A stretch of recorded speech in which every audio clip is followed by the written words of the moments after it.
It is wonderful to see so many of you here, and it reminds me of something I said several years ago when I was speaking at a Magbit dinner.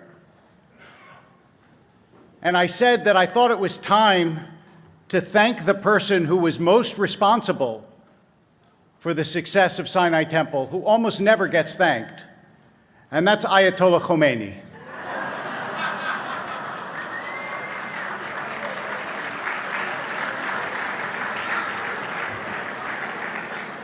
I'm sure wherever he is, he appreciates that applause.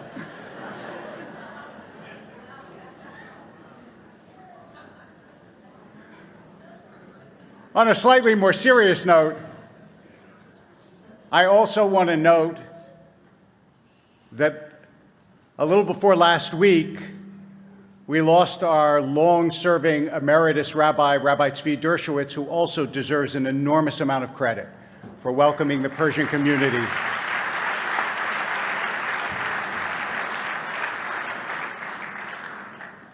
We remember him and we will miss him. When I came here 26 years ago, I had no idea what a Persian Jew was. And I remember the first day that I was in my office, the very first day, I was told, there's a man who's come to see you. And I said, sure, so send him in. And there's an older man who came in and he said, are you the new rabbi? And I said, yes. And he said, I've come to kiss your hand.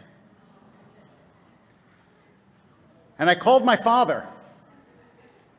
And I said, Dad, in 40 years of being a rabbi, has anyone ever come to your office to kiss your hand? And he said, no. And already I knew that this was something different. A week or two later, I quoted a poem in my sermon. And at the Kiddush, an old man came up to me and said, you know, I know books of poetry by heart, but nobody wants to hear them anymore. And I started to appreciate how much a community that has lost its home has lost. I didn't know because I was born in America. My parents were born in America. My grandparents, 2 of the 4 of them were born in America. The other 2 came when they were children. They all had Boston accents. My grandmother was like a rabid Red Sox fan. I was very American. And now I began to learn about a different community, a community that endured tremendous trauma, that was proud and confident, but also touchy and defensive, that was extremely modern and au courant, but was also ancient and in many ways very conservative, that was Jewishly traditional, but not rigorously observant. I had a steep learning curve, which is why at the very first Persian funeral I did, I drank the rose water. I don't recommend it.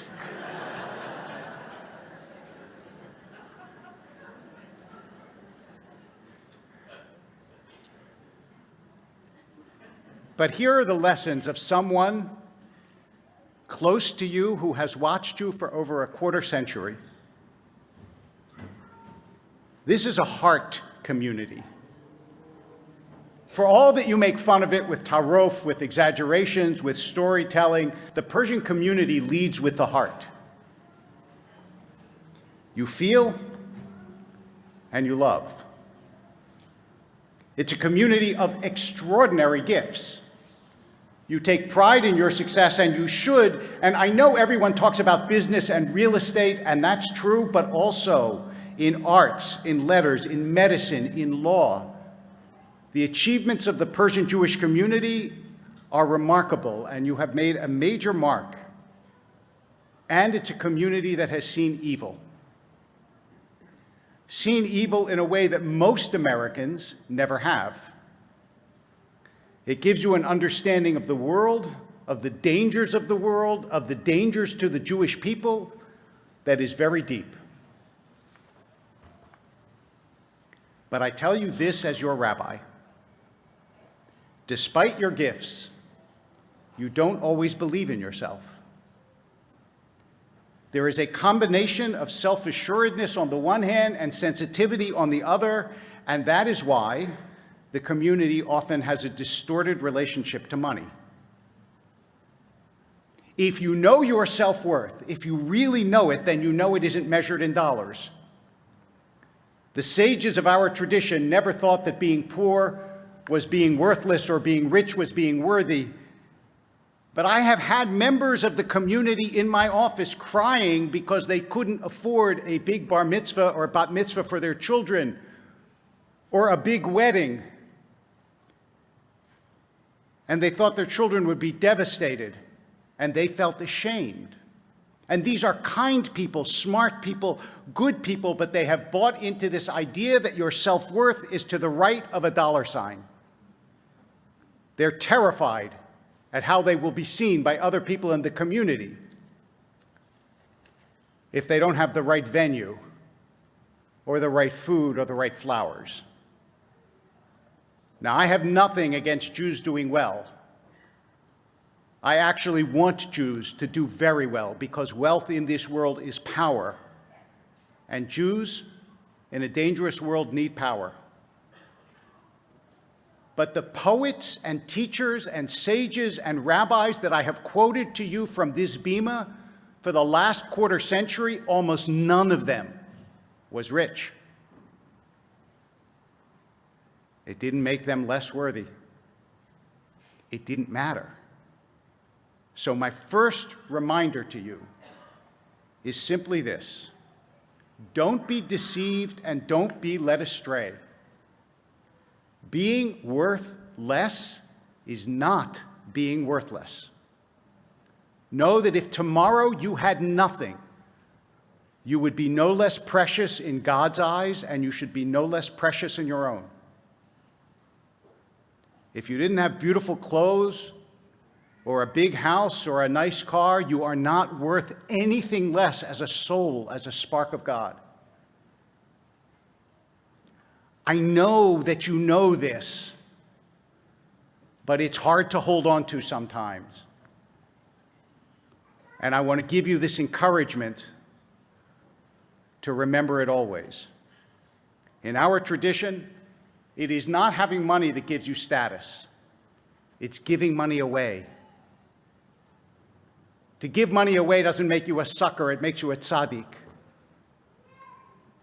And the second part of this is that although there are people here today who have been extraordinarily generous in time, in money, in every way, you and I both know that this community could do much, much more. And I hope, as you realize that you have nothing to prove to anyone, that you have proved it already,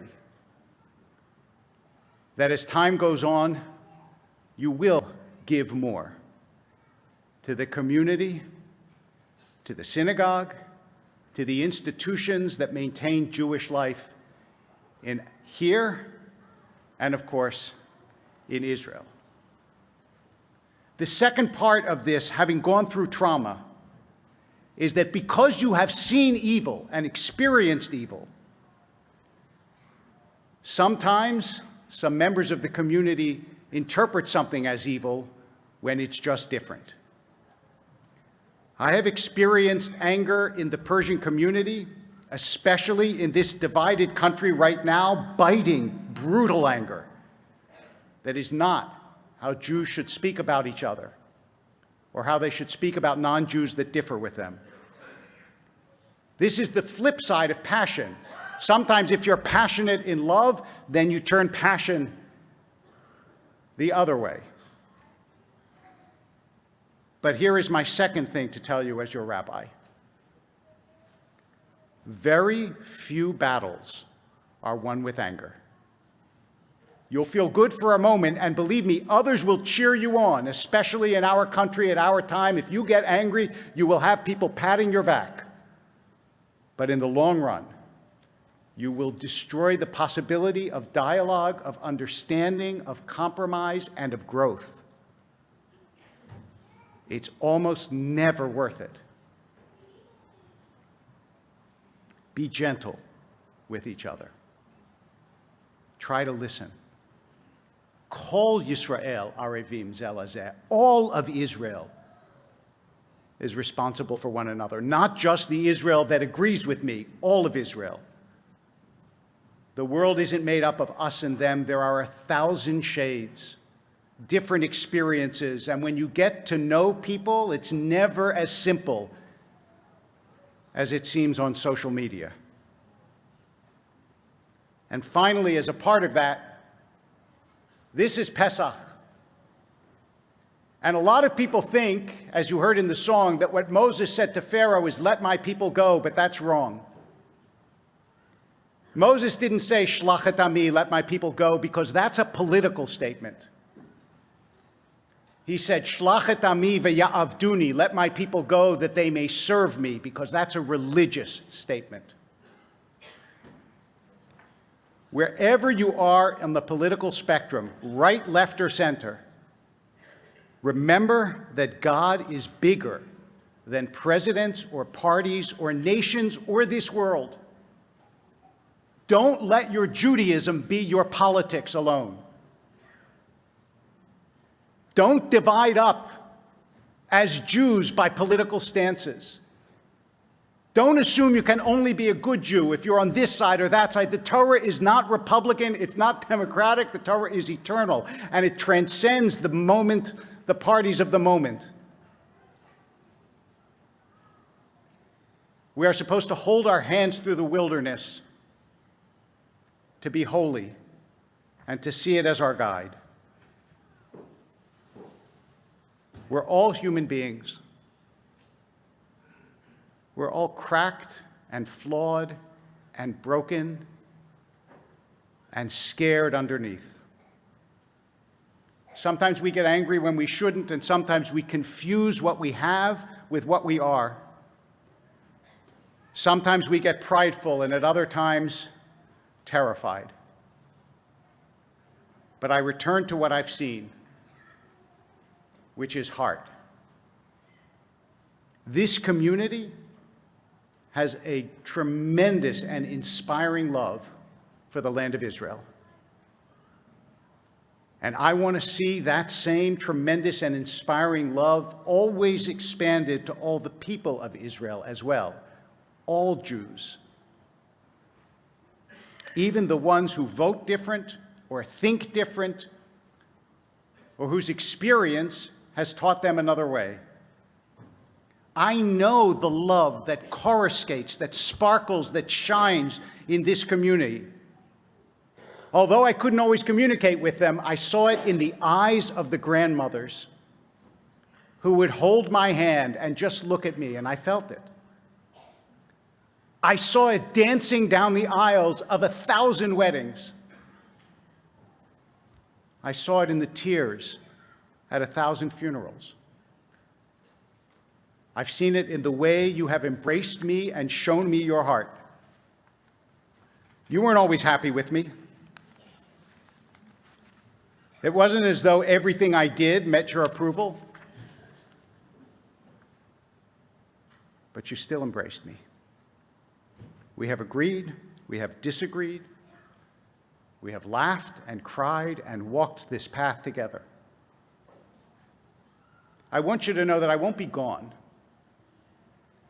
I'll be on the East Coast for 1 year, and I will come back periodically during that time, and then I will be in LA, and I will be around, God willing, as emeritus. But I know that it won't be entirely the same, not for you and not for me.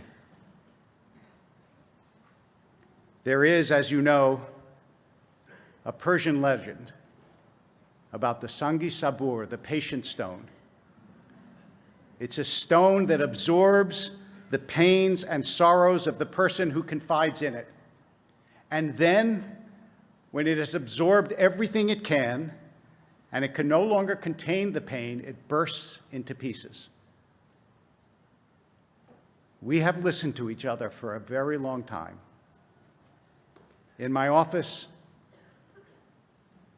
in the synagogue, at weddings, at funerals, I've heard your stories and your pain and your pride.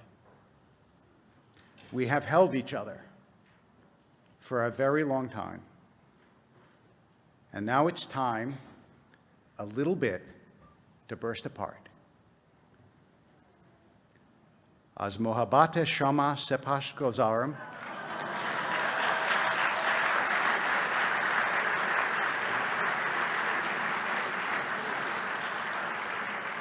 Shomara bechoda misparam.